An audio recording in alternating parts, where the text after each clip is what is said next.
Okay. Okay, I got the 605. Okay. Yeah. Okay, we'll reconvene from closed session at 6:05 p.m. and we'll move to item 4 in the board protocol. Good evening. It is 6:05 p.m. The Board of Trustees of Laporte Independent School District is now convened. I wish to extend a warm welcome to everyone present. Every student's success is our number one priority. As the Laporte ISD Board of Trustees, we are here to set goals, adopt policy, approve budgets, contracts, personnel appointments, and communicate the district's vision and success to the community. It is not the role of the board to make day-to-day operational decisions. The management and day-to-day operations of the district are the responsibility of the superintendent. This is a public meeting of the Board of Trustees, not a meeting of the public. School board meetings are open to all who wish to attend and hear the matters discussed. Audience participation is limited to the patron presentation portion of the meeting. Board members may not respond to the public comment section. These proceedings may be recorded, and I respectfully ask that you please refrain from talking while others are speaking. Thank you for taking the time this evening to join us and for your interest in the Laporte Independent School District. At this time, we will stand for the Pledge of Allegiance. If you would please join me in the pledge to the United States flag. I pledge allegiance to the flag of the United States of America and to the republic for which it stands, one nation, under God, indivisible, with liberty and justice for all. Honor the Texas flag. I pledge allegiance to thee, Texas, one state under God, one and indivisible. And we will have invocation today by Ms. Deanne Thompson, Board Vice President.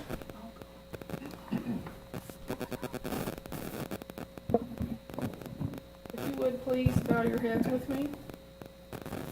Lord, we come to you this evening asking for your continued blessing upon our school district and our community. We pray for the health and safety of every family served through our doors. May we continue to provide a learning environment for our students that is inviting, encouraging, and stimulating. Lord, we come to you with grateful hearts and pray that you will strengthen and provide peace to all of our employees and students as we continue to navigate through this pandemic. Please place a hedge of protection around all of us. Please guide our leaders this evening during this meeting as we do the work we were gifted to do. May we be focused and our hearts and minds be open to hear and learn. Inspire our discussions and ideas as we seek to work together for our district. Let us ever be reminded, Lord, not to lock arms for show, but to join arms in your service. It's in your name we pray. Amen. Amen.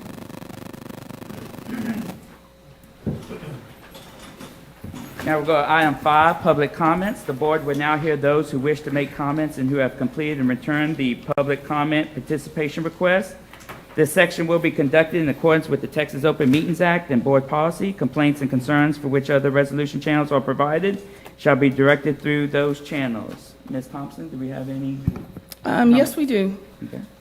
We have Keith Hall from Premier Cryogenic Services at 615 North 6th Street, Laporte, Texas. And he would like to speak to us this evening on being able to expand and bring jobs back to Laporte. As he describes that he would like to purchase the old bus barn property. And it looks like he does have a video type presentation for us this evening. Okay, thank you. 4 minutes and 8 seconds to be exact. Thank you, Mr. Hall. Premier Cryogenic Services is the nation's premier cryogenic equipment service company. PCS does not transport any gas. We only service the equipment. Cryogenic transport trailers are a tank inside of another tank, with special insulation and a very hard vacuum in the space between the two tanks. Think of them as a giant thermos or Yeti bottles on wheels. They're used to transport such cryogenic fluids as liquid oxygen to hospitals at 297 degrees Fahrenheit below zero. Currently, the focus at the Laporte facility is on repairing cryogenic trailers and ISO containers that go and come from the port. Cryogenics and the Morial family are not strangers to Laporte. The Morial family founded Westmore Cryogenics and moved to Laporte in 2003. In addition to the repair shop on 6th Street, the family also opened a new equipment manufacturing facility on D Street.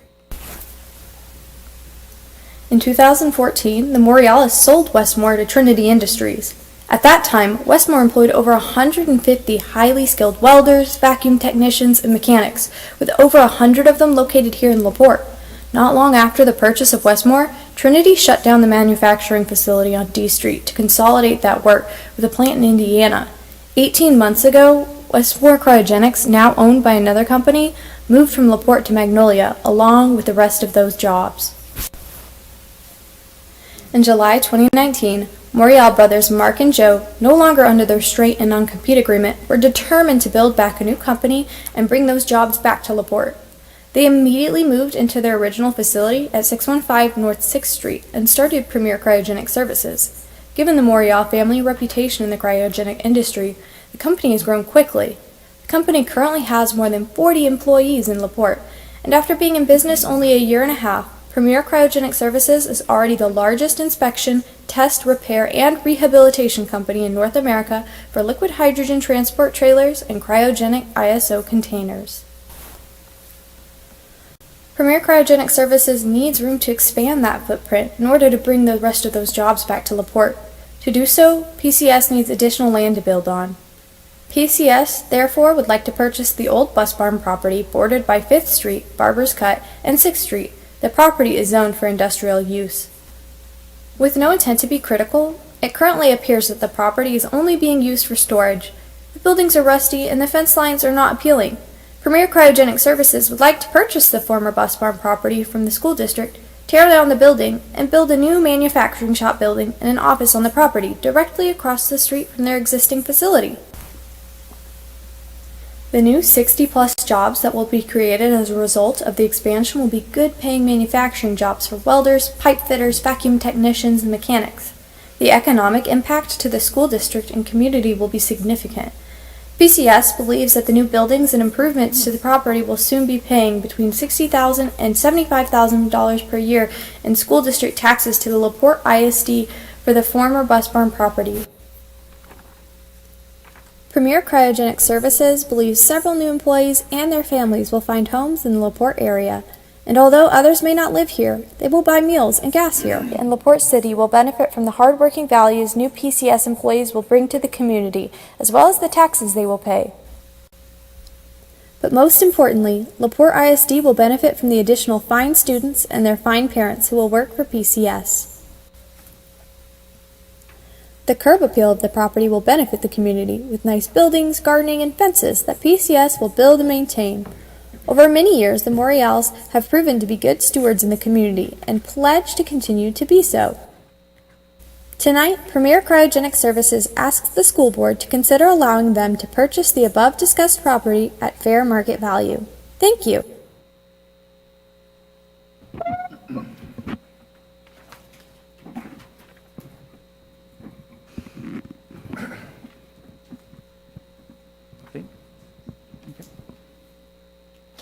Okay, thank you. Thank you, Thank you, Mr. Hall. We'll go to item number 6, Superintendent's report. Thank you, Mr. Board President. Members of the board, today is certainly a great day to be a Bulldog. Amen to that. We find ourselves in the second week of February and in the second month of, we are having now the 87th legislative session in Austin. And while the COVID-19 pandemic has showed many of the traditional ceremonies and slowed many of the traditional ceremonies and processes by which we would normally have taken part during this legislative session, it is certainly important to note that the session is in full swing and bills are being filed, and soon the debates on the Senate and House floor will begin. Education continues to play a major role in our conversations during the session. School funding, mitigating COVID-19, and plans to develop sustainable online and virtual instructional programs are being discussed. Overall, attendance across the state of Texas is down more than 3% from October 2019 through October 2020. That equals out to be roughly 156,596 students fewer in the state of Texas public schools. And this data is provided by TEA. That's the equivalent, ladies and gentlemen, of Dallas ISD is missing from Texas public schools right now. School districts still don't know if their budgets will be tied to this past school year's attendance or if the grace period will be extended. That could be the difference between possible budget cuts or keeping funding at the same level. Last week, we received notice from the House and Senate regarding the appointments of new committee chairs related to advocacy on behalf of Laporte ISD. This session, we will work to forge new relationships with the new chair of the House Education Committee, which is Houston Representative Harold Dutton. We are happy to report that Senate Education Committee Chair remains State Senator Larry Taylor, who we already have a wonderful working relationship with. We have a good relationship with Senator Taylor and believe that he will continue to do what is necessary to support public education. And we certainly hope that the House will do the same. At this point, districts across the state of Texas, including Laporte ISD, are strongly encouraging our state lawmakers to continue with the use of the hold harmless provision for the spring semester. Clearly, the last 11 months have not been normal in Texas or the nation or the world. And the loss of students across the state paves the way for potential reductions in staff, programming, and services due to loss of funding if the hold harmless provision is not extended. At this time, the commissioner has not stated whether or not it will be extended for this semester. It will have a direct impact on some of the most vulnerable students and will have long-lasting negative effects on their educational attainment if this doesn't happen. We will continue to update the board as we gain more insight to what the legislature will be doing to support and the finances of public schools in our state. And I just want to also let the board know that the district has done everything in her power to reach out to students as far as marketing, knocking on doors, letters, emails, social media. We're doing everything that we can to welcome students back and to let them know, and you'll hear more about that this evening in one of our presentations. But we are doing everything in our power to certainly welcome back students that have not returned to Laporte ISD for this school year. This will conclude my portion. At this time, I will call up Ms. Rhonda Comby, our Chief Financial Officer, and she will give the board a budget update as well. Thank you, Dr. Jackson.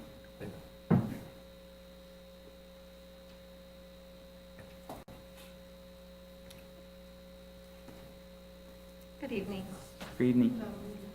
Okay, first thing I want to tell you is that, remember, a couple months ago, we brought to you our bond refunding that we were going to do. Well, that settled today, and we had anticipated a $14 million savings. It turned out to be a $17,737,796 savings, which is 19.6% of the present value savings. So that was really, really good. And that is a savings for our taxpayers, 100% for our taxpayers. It'll reduce our debt service or keep it, from going up. Okay, I'm gonna go over some budget things. If you have any questions, just let me know. I know I talk fast and some of this is complicated, but if you want, just interrupt me if there's something you have a question. Ron, would you pull your mask down? I'm a lip reader as well. I try to hear, but I have to. I don't ever take it off, but that's okay. I can. You're 20 Nobody's feet away. around me. Angie gives us permission to do that Yeah. today. And I have had my first vaccine, so that's a plus. Thank you. Okay, June 30th is our year end, and the budget must be developed by June 19th, approved by June 30th. We cannot spend any of our money until it's been approved and adopted. We only adopt general fund, debt service fund, and food service fund. All the other funds are not adopted at the board level. Now, capital projects funds are adopted by the project, but the project is multi-year. So that doesn't come each year and all of our bond projects have already been adopted. If we have any changes in those, we bring them to you on a case-by-case basis. So first thing is, where does the money come from? Everybody knows it comes from tax revenues. We collect our property taxes. We get to keep what we earn based on our weighted average daily attendance. Our weighted average daily attendance is our average daily attendance plus weights on each student. Those weights are compensatory education, bilingual education, special education, career and technology education, early childhood education, dyslexia, and pregnancy-related services. In simple terms, the amount of our property taxes that exceeds our weighted average daily attendance multiplied by our basic allotment is paid to the state as excess revenue. And the basic allotment is $6,160. So excess revenue is formally recaptured. They changed it to be excess revenue because I guess that sounded more friendly. Well, it sounds good to them. Yeah, we pay a lot of money for it. Right. For perspective, our 2021 budget, because we really don't have numbers for our 21-22 budget yet, consists of 87% tax revenue. Our local revenue is 97% of our total revenue. And of that, 87% of our local revenue is tax revenue. The state revenue is 6% and federal revenue is 2%. And a big portion of our state revenue is our TRS on behalf payments. That's probably about. And then we get some money from TEA because our tax money starts coming in toward the end of the year. December starts coming in, January, February, we really get most of it in January. So until then, we get a little bit of money from the state to pay it pays in September so that we have a little bit of money to start the year with. For us, we've had a healthy enough fund balance. It hasn't been too big of an issue, but we still get that money up front. That's money we can earn like nothing on interest, but that's only because the interest rates are so Donna, can I ask a question about that? Mm-hmm. You know, we had a legislative update last week on our Gulf Coast Association of School Boards meeting, and our TASB person who works strongly on advocacy and legislative sessions and whatnot, Dax Gonzalez, he was speaking in particular that the 87th legislature is looking really hard at districts who have a healthy fund balance, as we do. And we've all talked about this for years, that this was going to come to this, that they were going to be looking at those things. So that is good information that you're giving to us as we advocate to our representatives that, you know, if we're not getting the bulk of our money till even January, we have to keep a healthy fund balance, especially considering being on the Gulf Coast in September and October are still hurricane season. So, And considering we have a June 30th year end. yeah, Because if you had an August year end, you would only need that money for a shorter for a amount of shorter time. amount of time, Right. so. So can you say what you said a percent on TRS, and I couldn't write it down quick enough. I said about $3 million. Okay. Between $3 and $4 million is our TRS on behalf payments. Okay. So what that means is that's not really money we receive. It's money that's offset against expenditures because the state pays on behalf for our employees that amount, which we're not having to pay. So it's kind of a revenue and expenditure. It gets recorded at the same time. It's not actual money changing hands, if that makes sense. So 41% of our tax revenue is our excess revenue payment, 41%. Jeez. So think about that. I That's a try lot. not to think about it, but it is I know. the reality. And that doesn't take into account the recapture and the things that we do outside of those kinds of things, you know. Well, that is our recapture payment, or our That's a excess lot. revenue, 41%. That's a lot. Yeah, it's a lot, That's a lot. a lot. So where does the money go? Now we're gonna talk about the expenditure side and what we do with the money when we get it. Each campus receives an allocation based on enrollment and free and reduced percentage. Each department receives an allocation based on historical costs. Each campus department can request more funds, and they are approved at the cabinet level once all pieces of the budget are put together. This can include new programs, program changes, one-time only needs for the coming year, those kind of things. Staffing requests are submitted along with their budgets, and reduction in positions are reviewed throughout the process.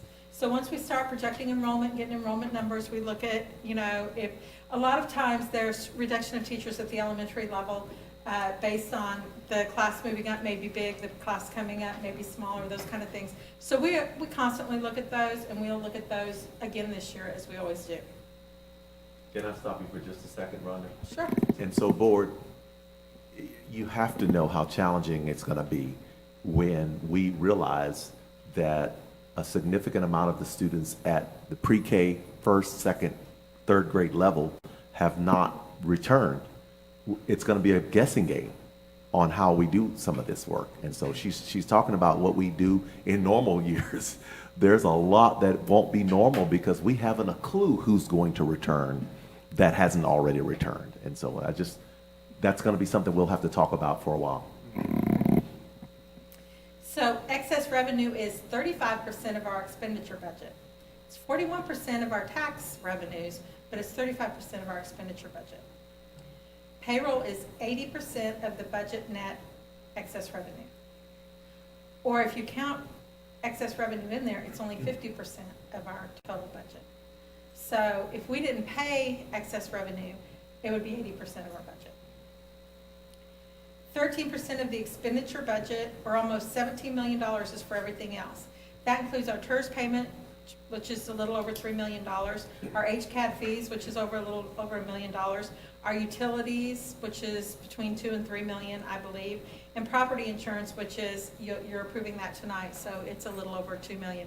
I think it's gone up to about 2.4 million, but it's been a little bit lower than that. So after all that comes out, that leaves about 9 million that's left that go to the campuses and the departments and for everything else we do.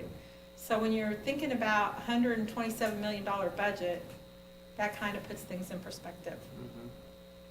Rhonda, could you give us a percentage of what you think the budget is salaries, employees? 80. That's what I thought. It's always static, isn't it? Pretty much. 52%. Been 80 as long as I can remember. If you count I recapture. just want to make sure. Russell had asked me the other day, and I said, I think it's right at 80%. Yeah, and that's pretty common for school districts. Yeah. I mean, most of what we do, we're a human commodity. Yes, exactly. Yeah. Thank you. And also just a little information for the business office that I thought I'd throw out there is we have 5,987 expenditure accounts that get budgeted, or that got budgeted the current year. 220 revenue accounts, and these are used by the different departments and stuff. So there's a lot of data that goes through there. One other thing is there's 1,020 districts in Texas, and 239 are excess revenue districts. That is all I have, unless you have additional questions. I'll be back. Board, do y'all have any questions for Ms. Cumby? Thanks, Ron. No? Thank you, Rhonda. Thank you. Okay. Board, Mr. President, we're going to call up now Dr. Wadley, and she's going to give us a STAR update on the superintendent's report.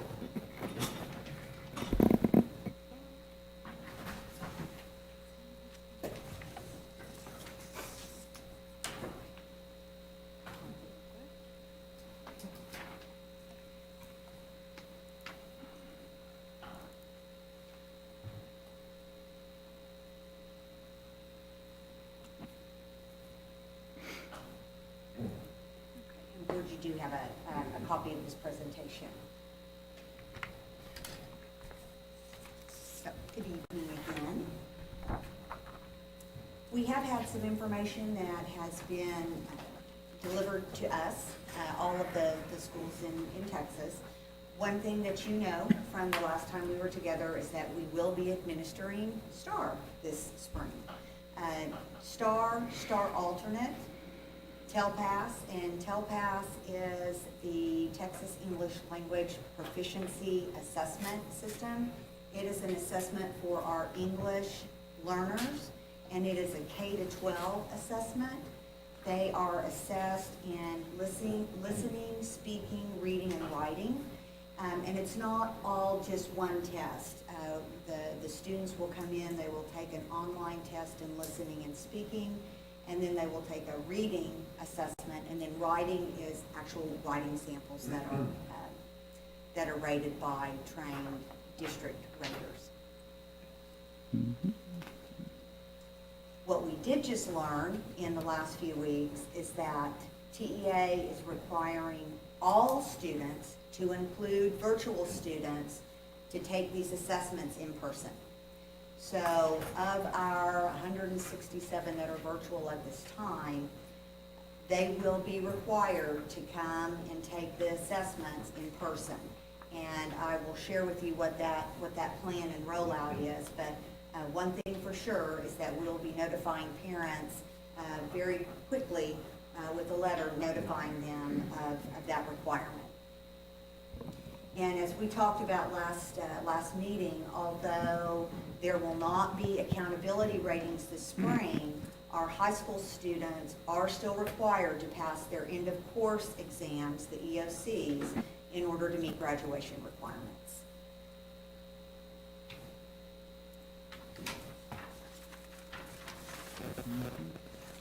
So one thing that we would like to have the board consider is 2 TEA waivers. And the reason why we are going to ask you to consider these TEA waivers is because it will enable us to have a smaller testing environment, which we believe it will benefit our students, and it can also support our COVID mitigation practices. So the first waiver, which is relatively new, and this is the actual title of the waiver, hybrid instruction during district scheduled testing days for K to 8th grade students waiver.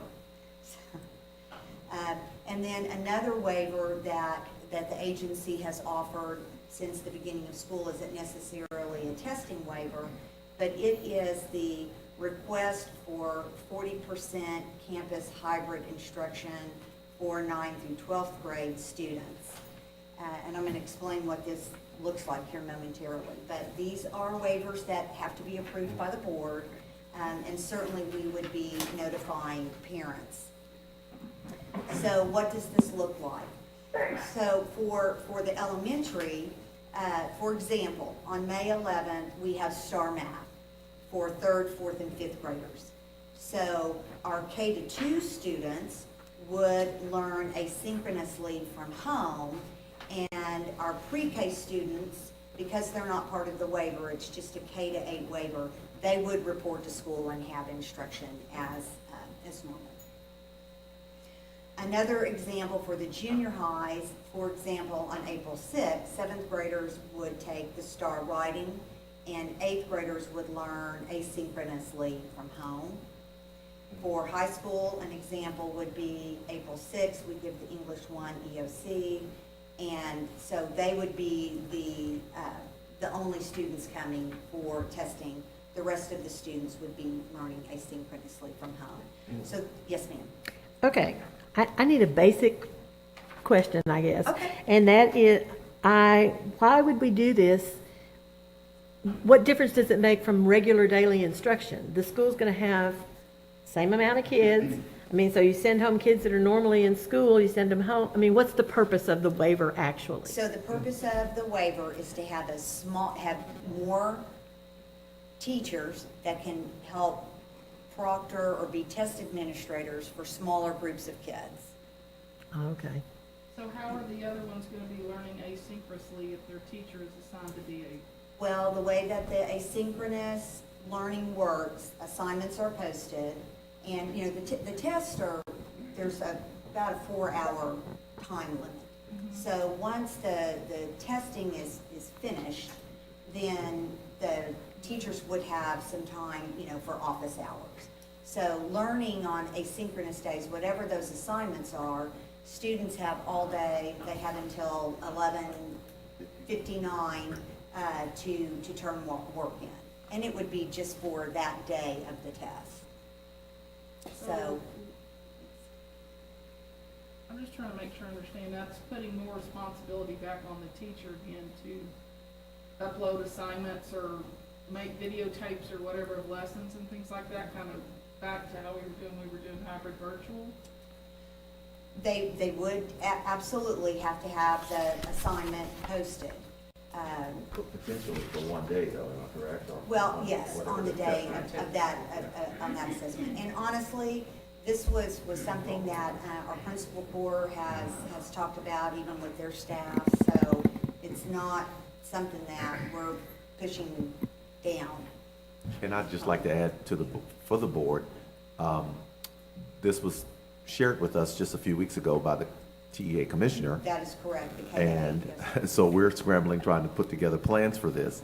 But there are bills on the floor that are asking for them to not follow through with testing this year. And so I'm not saying that we won't be ready, but there is a possibility that it may not happen. But we have to be ready, you know, if it does. I don't know, did that answer your You did, yes, thank you. So the parents would just need to make arrangements for their child on that one day. It'd be disruptive to a lot of parents' work schedules. And we're trying to bring it to the board now because we want to make certain we have your blessing and you understand what we're trying to do so that we can begin early communicating this with our stakeholders and our parents and everybody. And this being February, I mean, we've got some time to work through some of this. And as things change, we'll come back to you and say, here's what we've discovered and here's what's different now.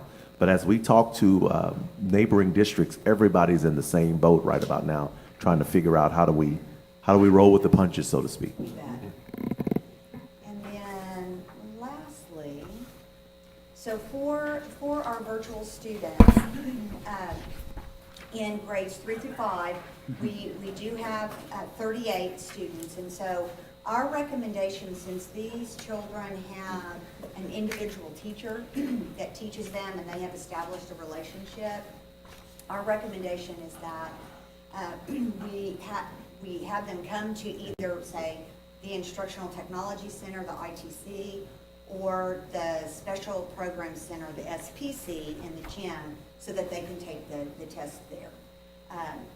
An alternate option would be their home campus, but because of the small numbers, we feel like we could accommodate them at one of those locations.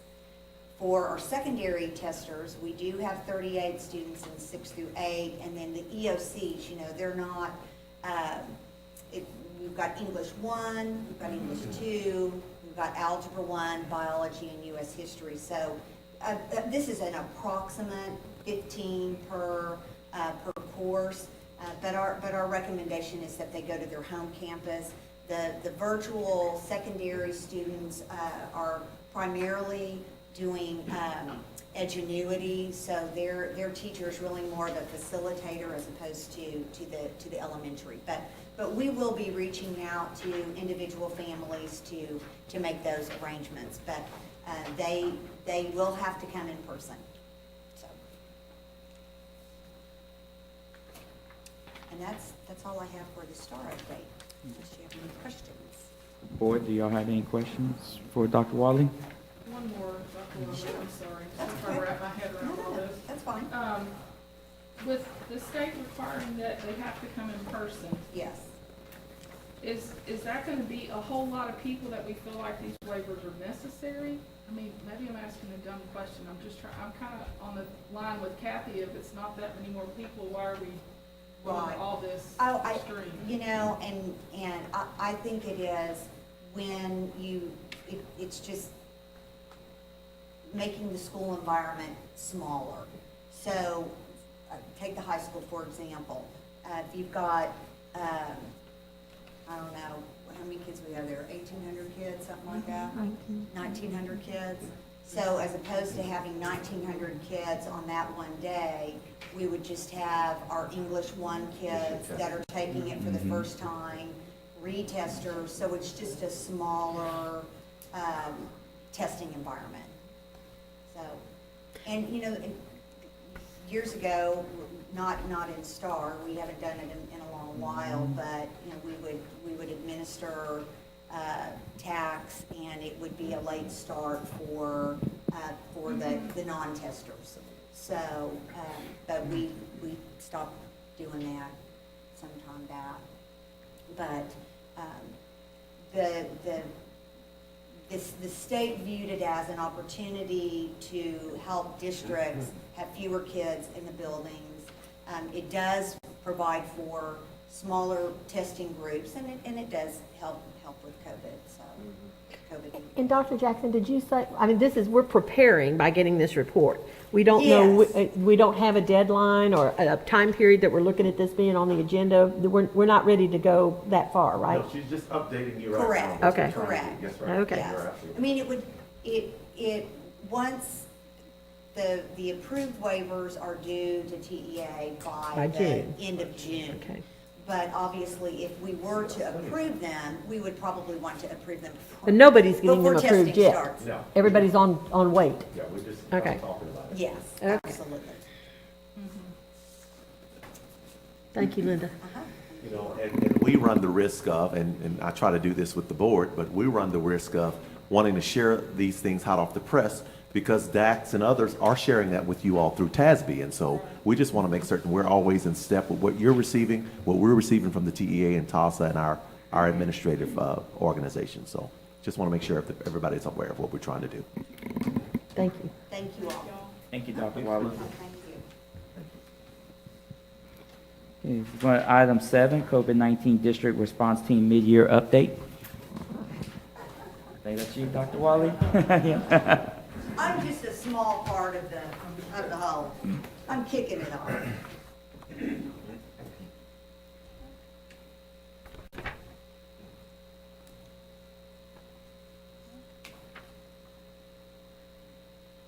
So I'm hooked on my earring. Okay. Alrighty. So, good evening again. Good to see you. Third time's the charm. Yeah. So, I will be joined this evening by Mrs. Angela Garza-Viator and Mr. Corey Marler. So, I am going to kick it off by just sharing some information with you about our current enrollment and some of our ongoing outreach efforts that Dr. Jackson just talked to you all about. As of yesterday, our enrollment was 6,849 students, of which 98% of the students are learning in person.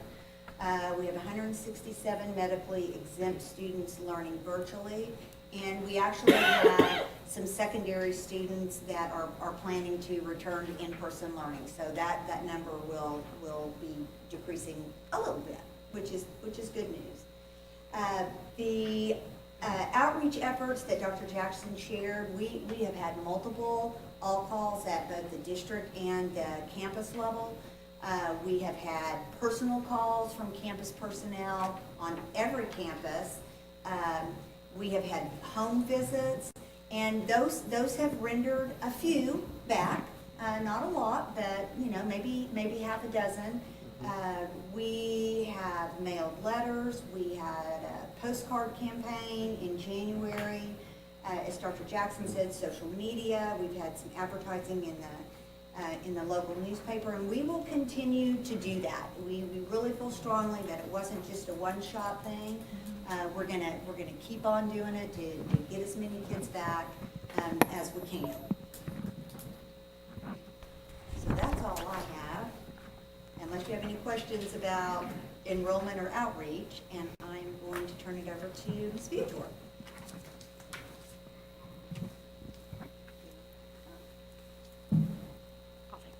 Good evening, everyone. Can you hear me? Is this okay? All right. Just to follow Linda, just to update you all, student and staff cases, we're about, and I want to say this because I wanted you to see the decimal point. It's 0.29%, so that's less than a third of 1% of student and staff cases total. So.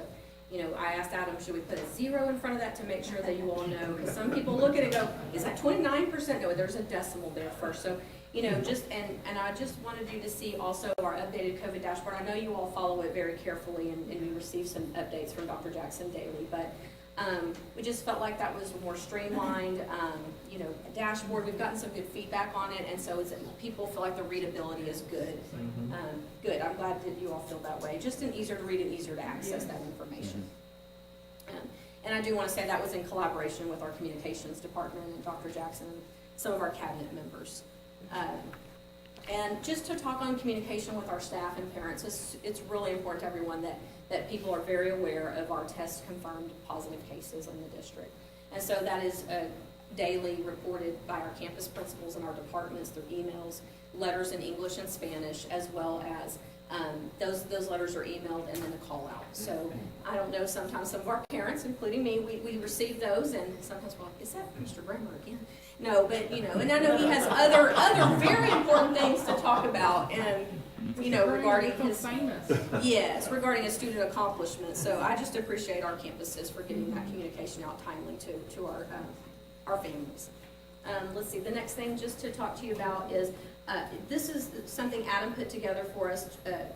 Just in January alone, 21,376 unique page views of our parent portal homepage are done. So that means our community and our parents are receiving that information, and they know where to go to get that. So we truly appreciate all those updates that are given. That just shows that people know where to go for that information. The next bullet is going to be a little new. This is BioNext Now Rapid Test. And you're thinking, what is that? Well, that's a name of a rapid test. And TEA has a testing project. And so we did opt into that recently. We just decided there was a deadline, and we thought we probably should do that. So those are rapid tests that we as a district can give to our staff, possibly our students. And there are a lot of protocols to go with that, and we certainly want to make sure we're following all those protocols. So we're right now in the process of planning for that and seeing how we need to roll that out best in the best interest of our students and staff. So that would be free, it wouldn't be a charge, but we really want to make sure we follow all those written protocols, because we can't give a test to a student who doesn't have written parent permission.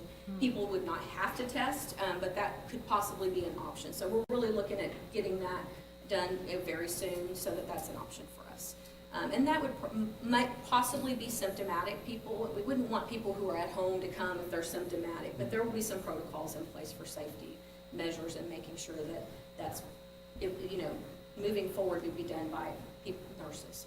So I know y'all can ask me questions as we go. I just didn't know. Did you have a question? Mr. Yeah. Yes, sir. So if they're symptomatic at home, they're going to be able to come up here No, to the sir. nurse? It's got to be at school, We're right? thinking when they're here, like they would be here symptomatic and Okay. then would be able to test them, and of course before that written permission. Not going to let a kid come up and say, hey, can you just test me? We 'Cause don't I'm- think that would be very safe, Okay. so yeah, we kind of talked on that a little bit, but yeah, we wouldn't want more ill people to come, return to limits and things, so, We're not ready to open the Laporte clinic. no. I know. So, and of course, our last bullet, I get really excited to be able to provide you this, and I know you all know how hard our staff is working, but just our special recognition to our nurses and our coordinator of nurses, Ms. Carrie Wright, and even our building principals and our secretaries, just everybody works so closely together to make sure that people get the information that they need, the guidance that they need in a timely manner, so that they can make informed decisions for their own health. But I just want to say it's truly a team effort, and I'm just really proud of our team for what we're doing for our staff and community. Have any questions for me? Board, any questions? Thank you all Thank you so much. Yes, you're very welcome. Thank you. Okay. We go to item 8, consent agenda. Oh, I'm sorry. I'm jumping ahead. I'm fine. There's one more slide. I'm sorry about that. As far as our cleaning and disinfecting, nothing has changed what we've done since the beginning. We're using the same chemicals, same philosophy. What we had to do, though, we've had to add an extra spray at the Bulldog Center in the mornings, because we've had such an increase this semester. Everything's running at this point.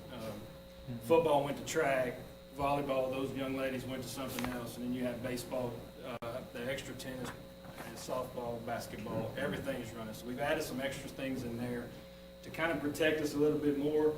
We were doing it in the afternoons late after ball games, Saturdays, things like that. So we've added some cleaning and disinfecting areas in there. We still have our 2 Clorox sprayers. We have our spray docks, which are a gallon. Every bus still has those. They also have the hand sanitizer spray bottles and the wipes. As far as our supplies, I don't think we'll have any problems with our supplies through the end of this semester. We just got another shipment in last week. Shipments usually takes about 3 weeks to get everything through, and that's including the wipes, the hand bottles, the spray triggers, and the actual liquid solution itself. We did have one of our big sprayers go down about 2 weeks ago. We got the handle fixed, and it's back in operation now, and we're moving along. As far as delivering the supplies, we have had some people go on protocol. We've had to move some people around. They've had supplies. Every school is different. They may have it weekly. They may have it on call, depending on what they need. So depending on which school, masks, face shields, those are big right now because the testing's coming up. They're going to have face shields. We're getting those ready to go out for testing. I think we ended up having right at 400 to get ready for that. The only thing that we still are having problems with are gloves. And gloves they went from us for about $4.50 a box to almost $35 a box when we started, and we're still having, the state still, that's the only thing we haven't gotten back from the state that was supposed to give to us. Purchasing them, we're keeping what we need. Custodians have a few, some of the nurses, they have their supply, and then we have what came in with the testing equipment. Now, we got the testing equipment came in, and it's been locked up in the building so that until we knew what we were going to do with it. That's pretty much what we have as our cleaning, disinfecting supplies. If there are any questions on that, nothing really has changed as we go. Corey, I applaud your crew in getting the classrooms clean and disinfected because I believe we're a leader in the efforts of getting our classrooms cleaned and making sure that each and every one of our students are safe.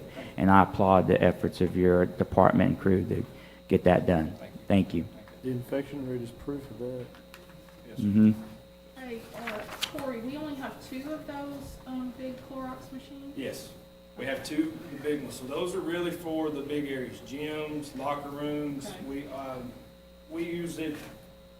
We do take it into the classroom. We do because it's a lot quicker. Mm-hmm. The custodians have a spray dock, and every campus has at least one backpack sprayer. Okay. Some the field house has a backpack sprayer for itself. The Bulldog Center has 2 sprayers. We actually moved a young lady over there to help Gerald with the Bulldog Center because of how much we got. And that does include the black box and the theater because of one act. I forgot to say that. But since they've started up in the afternoon, so we have those rotating in and out.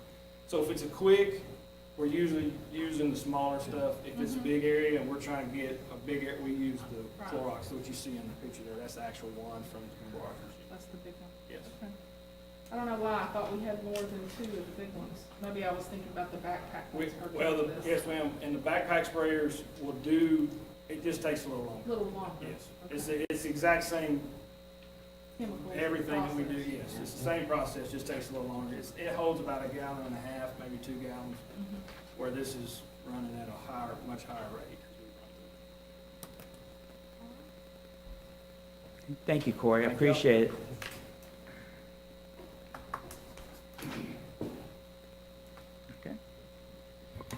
Okay, item 8, consent agenda. Determine and approve any consent agenda items. B, approve board meeting minutes. Number 1, regular board meeting minutes, January 12, 2021. 2, special board meeting minutes, January 23, 2021. C, receive principal reports. 1, Early Childhood Center, 2, Bayshore Elementary. 3, College Park Elementary. 4, Heritage Elementary. 5, Jenny Reed Elementary. 6, Laporte Elementary. 7, Leo A. Rizzuto Elementary. 8, Lomax Elementary. 9, James H. Baker 6th grade campus. 10, Laporte Junior High. 11, Lomax Junior High. 12, Laporte High School. 13, Bill DeWalt High School. D, receive financial reports for January 2021. E, receive human resources report. F, receive information naming Eddie Hill, Managing Director of Technology, as the Cybersecurity Coordinator for Laporte ISD. G, approve budget amendment. H, approve annual financial audit engagement for year ended June 30th, 2021. I, approve change order for the purchase of alternative student transportation for the remainder of the 2020-2021 school year. J, approve first reading of TASB Policy Update 116, affecting local policies CQB local, DCD local, DCE local, FFAC local, and GKA local. K, approve proposals and purchases of E-rate wireless access points and licenses and E-rate core switches for fiscal year 2021 to 2022. L, approve purchase of a new roof for the old museum building. Can we pull that one? Yeah, I'd like to pull that one, yeah. Okay. M, approve renewal and purchase of property and casualty insurance coverage. N, adopt a resolution number 2021-01 calling the May 1st, 2021 trustee election. Okay. O, adopt a resolution number 2021-02 for schools and libraries universal services E-rate for 2021-2022. P, adopt the resolution number 2021-03 for submission of the Laporte ISD Youth and Crisis Intervention Initiative grant application. Ms. Thompson, you mind reading back the consent agenda, please? Okay, we have B, 1 and 2, C, 1 through 13, then we have D, E, F, G, H, I, J, K, M, N, O, P. Okay, board, entertain a motion. So moved. Second. Okay, Ms. Green made a motion, seconded by Mr. Wallace. Okay, we call for the vote.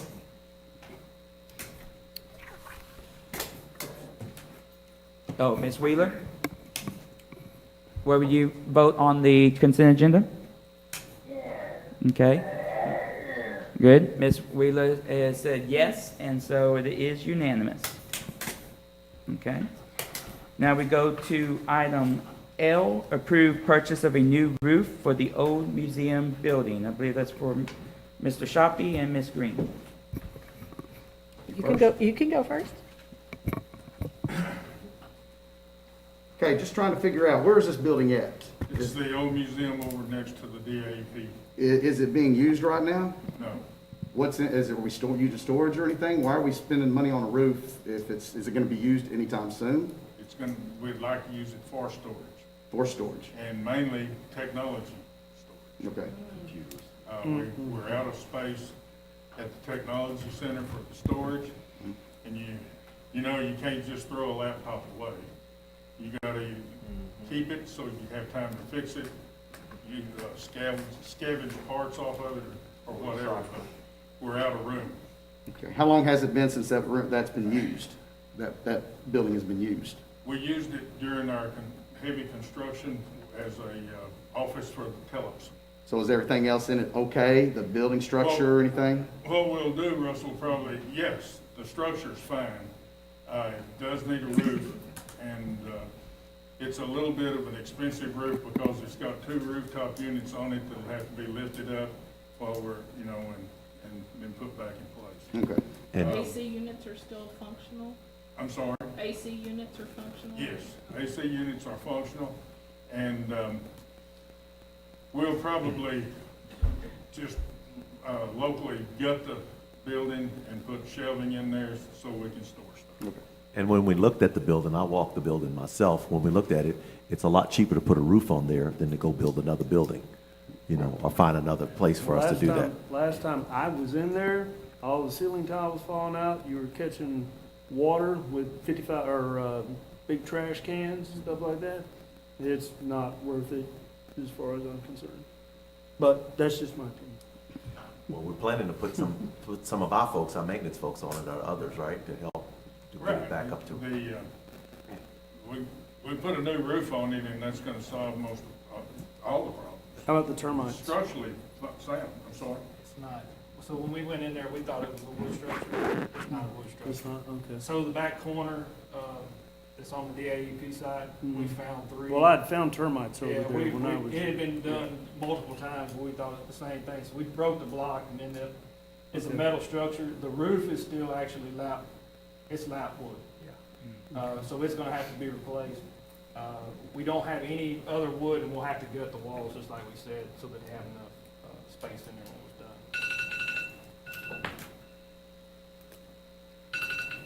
Sorry. Ms. Green?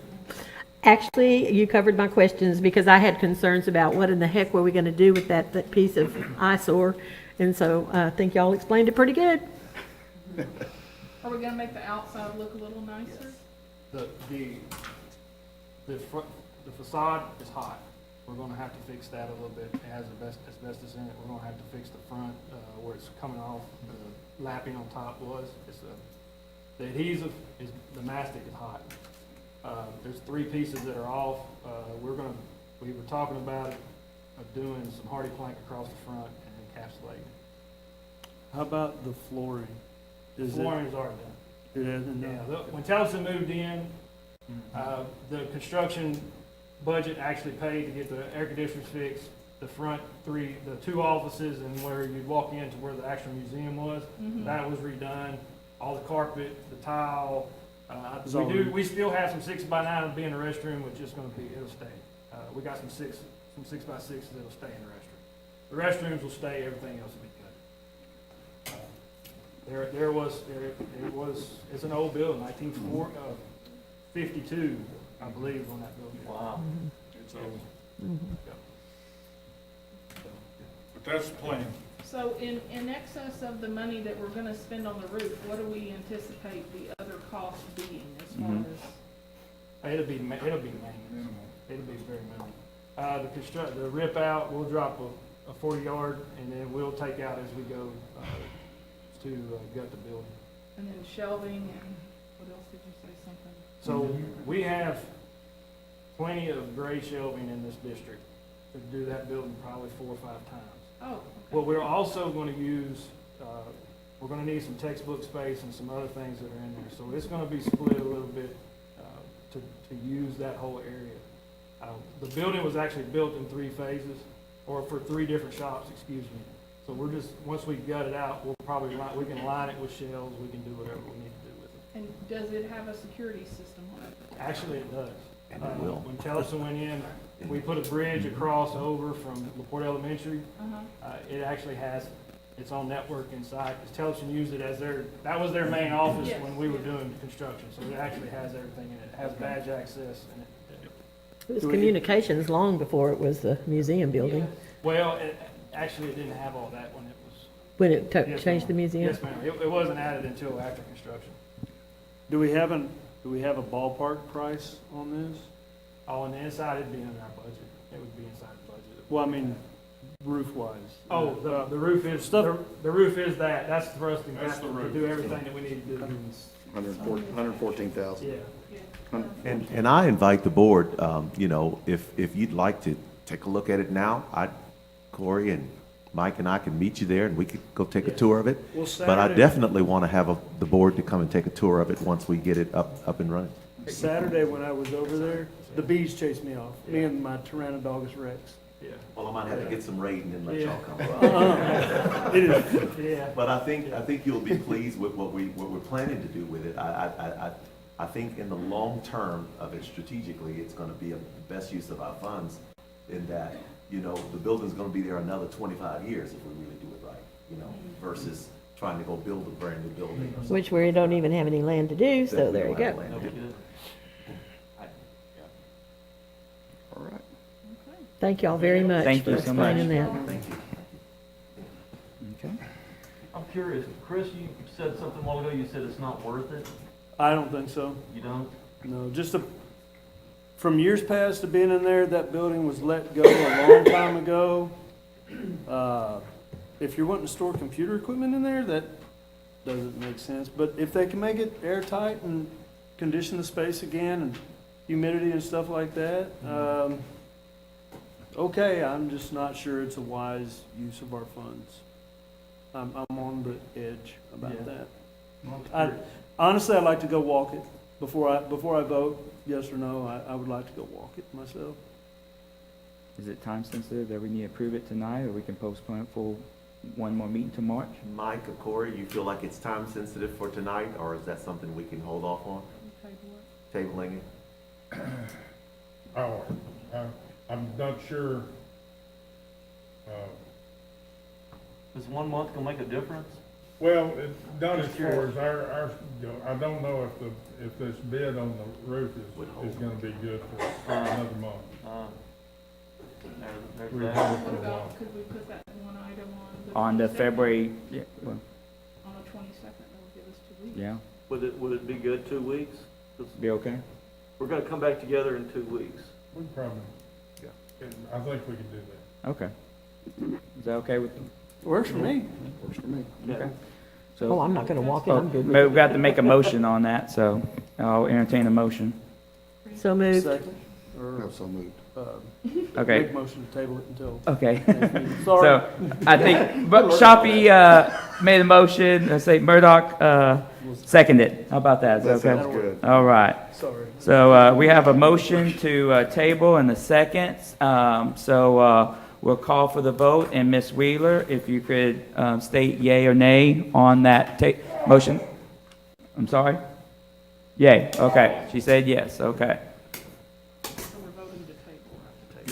Yeah, voting to table, and so it is unanimous to table. And okay, thank you. Oh, you're welcome. Yeah.